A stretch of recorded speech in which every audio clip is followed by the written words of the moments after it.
typically when I use my camera, either it's for photo purposes or video purposes or a mix of both. Most of the time it's going to be a mix of both, but usually I'm going to lean towards one or the other. In today's video, I'm going to be talking about something that's a little bit more video-centric than photo-centric, and that is going to be about rigging equipment and how I build my A7IV into a video rig. All of the equipment that you see here is going to go onto my A7IV to build it out into my rig that I typically use for video production. All of the pieces of kit here solve a number of different problems, and I'm going to go over that as I build the rig today. And we'll start with the base, and that is just this camera right here, the Sony A7IV. As you can see, I've actually got this rhinoceros small rig cage on it. I really love this cage. It's small and it fits to the camera nicely, it doesn't cover up these buttons, and it's really lightweight as well. And it still retains all of the functionality you'd expect. It even has a NATO rail built into the side, Arca Swiss built in the bottom.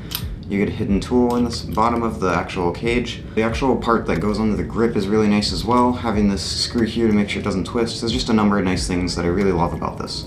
And as you can see, I've actually got a NATO rail installed on the top here, and that'll be for the top handle and that setup that we'll get to later. So when I'm going out to do photography and in pretty much any capacity, I'm really not going to be using rigging equipment, because the rigging equipment can make it a bit of a pain to use the camera for photo work. And so what I love about this A7IV is you get this photo video dial and everything's really accessible, and the way I have it set up with my custom modes, it's really great the way that you can just jump back and forth between photo and video really easily. That's kind of what this camera is built for. But when it comes to all of this rigging equipment, I'm usually all in on video, and I know that for the day that I'm gonna bring this camera with me, I'm probably just doing video stuff. And that's why I would rig it up, because all of this rigging equipment solves problems mostly for video related things, and it really just gets in the way if you're gonna do photo work. Now, one of the really great things when it comes to rigging the A7IV is that you get a proper flip screen compared to the previous Sony cameras. This actually comes really in handy when you're rigging, because it means that you can get the screen completely out of the way and then fold it back against whatever you have rigged behind the camera, which means it's really easily accessible still, and you can completely hide it away, and you have plenty of space for cables, but you can still see all your settings on a separate screen from your clean feed on your monitor. And that's how I typically use my rig. And so that pretty much just saves you a bunch of space between this and your battery. So I'm gonna put the camera aside for now, and I'm gonna show you the lens that I typically use with my rig, and this is my Sigma 24-70 f2.8. This lens is really great because it's super versatile, and especially when you have all this rigging equipment on it, between things like a lens support, and if you connect a follow focus, which I like to sometimes, to the zoom ring, then all of those pieces make it a little bit more of a hassle to switch lenses, especially if you have something like a matte box, which I don't personally use.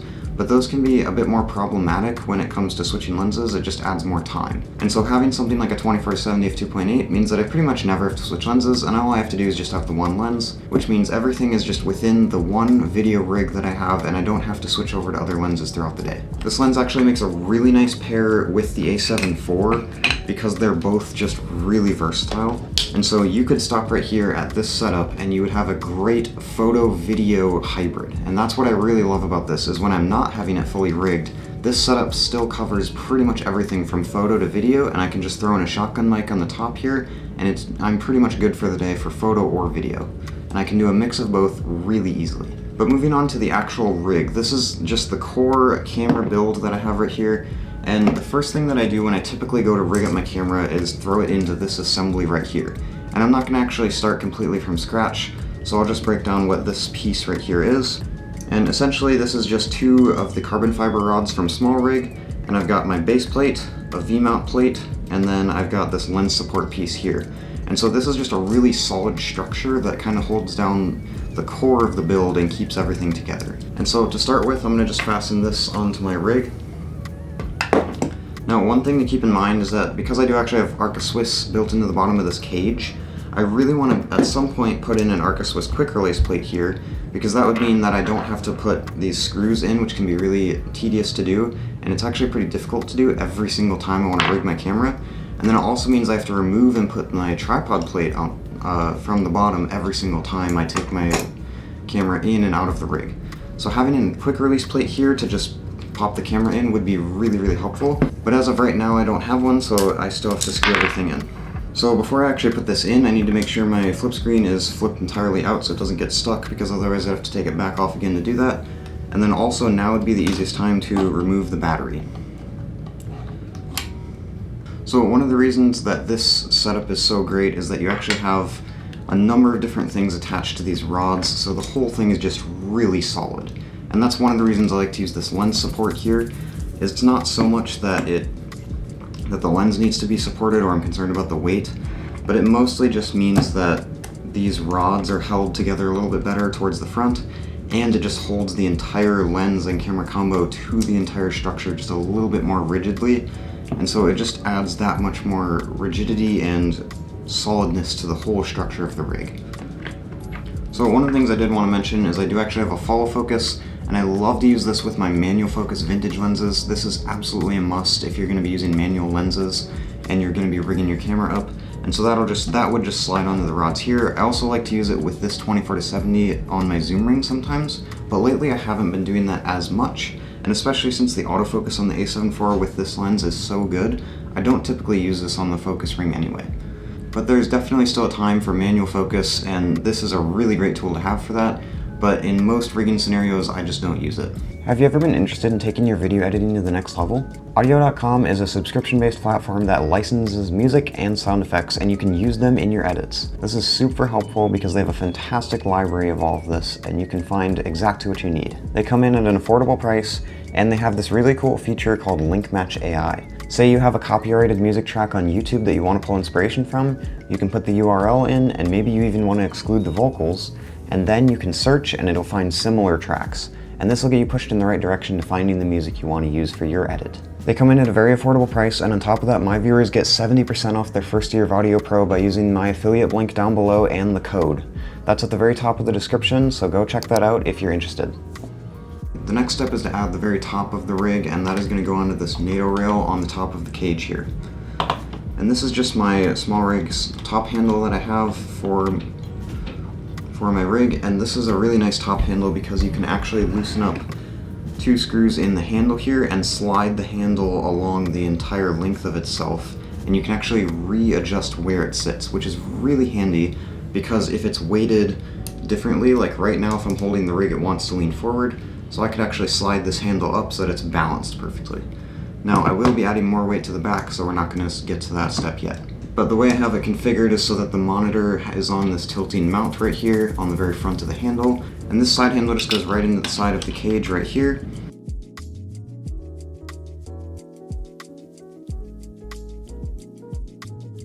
And one thing I didn't mention is this monitor right here. This is the OC Lilmon 5, and this monitor is bright enough and it's good enough. It's a really great monitor for the price. I really love this.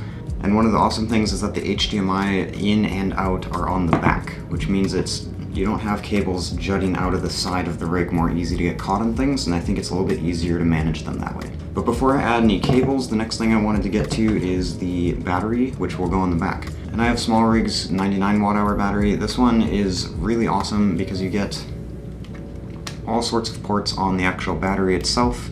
I only really use the Type-C port and the D-tap. But it's really great to have those built right into the battery because I don't have to worry about having a more expensive battery plate that has all of the ports on it. Everything is just built into the battery, although it still would be convenient to have everything on the battery plate because then you could more easily swap out the battery without unplugging things from it first. And this does actually solve a big issue that you run into if you're just running the native batteries on your A7IV, and that's going to be just they're constantly swapping them throughout a long day of shooting. I think I've burned through this battery only once before, and I got down to about 20% at the end of the day after a very long period of time of shooting. I was actually filming a video at a golf course to promote the event that was going on that day, and I was there very early in the morning, and I was there all the way till 3 o'clock in the afternoon filming, and this battery lasted pretty much the whole way through with a little bit of an hour break for lunch, and so that is not something I could have done with the built-in batteries on the Sony A7IV. So really handy to have something like this so you just don't have to worry about battery life. So in a nutshell, this battery just gives you longer battery life than what you could get out of this, and it also powers the monitor, so I don't have to use a dedicated battery for that. Now, the rig is just about done. The last thing that I need to add is a tripod plate, and I use Arca Swiss, but you can use whatever tripod plate that you need. And I just like to install that right under the bottom of the base plate here. So there are really only 2 things left, and that is going to be the variable ND that I typically use. This is a KNF Concept variable ND that it comes in a magnetic case, which is really nice. Especially when I'm doing photo-video hybrid work, I'm constantly taking the variable ND on and off again for photo to video. And so having a case to put it in that I can leave in my pocket so it's really accessible is really handy. But when I'm doing video work like this, especially when I'm outside, I'm pretty much always using this. And I found this to just be a very good variable ND, and if you're shooting video, some kind of ND is pretty much a must, because otherwise you're going to be shooting at f/22 at a really high shutter speed and it's just not going to look good. So now the main thing that's left is just the cables.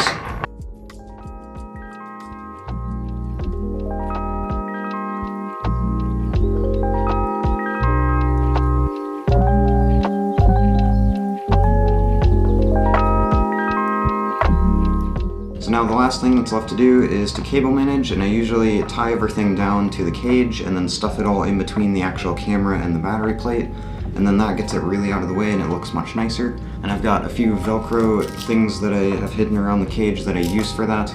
And then typically I do actually have a shotgun mic that's on the camera I'm filming on right now, and that would usually go right here and sit in between the handle and the side handle so it's out of the way. But that way I get much better scratch audio to use when I'm filming. This rig is really great because it solves a number of different problems that you have if you're just filming with the A7IV. First of all, you have a number of better grips. You can plant the V-mount battery against your chest, and it gives you a much bigger, brighter screen to look at, much longer battery life. It's just much easier to use with these big handles as well. And ultimately, it just makes for a much better shooting experience. So that's the ultimate A7IV rig that I've built up for myself. Let me know what you think of it down below, any other ways that you would rig it differently. Otherwise, that's all I have for you today, so have a great day, and happy shooting.